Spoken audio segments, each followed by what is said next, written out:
In today's video, I'm going to teach you how to insert and format hyperlinks in Google Sheets. Let's get started by opening Google Sheets on your desktop. If you already have a spreadsheet in mind, open that file. Otherwise, you can create a new blank sheet. Having the sheet open on your desktop makes it easy to work quickly and see your changes as you go. Next, click the cell where you want your hyperlink to live. This might be a cell next to a label, inside a list, or in a dedicated column. Choosing the right cell first helps keep your data organized and makes your links easy to find later. To insert a hyperlink the fastest way, simply type or paste the full URL directly into the selected cell, then press Enter.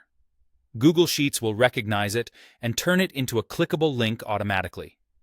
If the link doesn't become clickable, double-check that it includes the full address with HTTP or HTTPS at the beginning.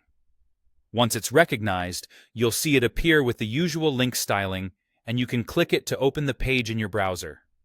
If you'd rather display a clean, readable label instead of the raw URL, use the hyperlink formula.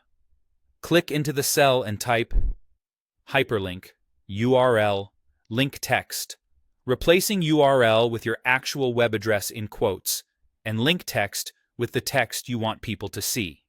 For example, you might use EO hyperlink, https example.com, project resources.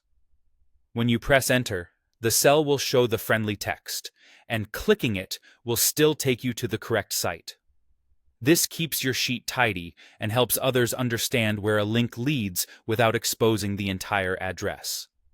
After pasting or using the formula, your link will appear as clickable text. This is especially useful when you want to add a short description instead of a long URL. Consider using clear, descriptive link text so teammates immediately know what to expect when they click. You can always edit the link later by selecting the cell and updating the formula or the URL. If you have more links to add, repeat the same process for each cell where you want a hyperlink. Consistency is key, so try to keep your link text format the same across your sheet. As you go, it's a good idea to test a few links to confirm they open correctly. And that's it. You've learned how to add hyperlinks quickly and how to format them with clean, descriptive text in Google Sheets.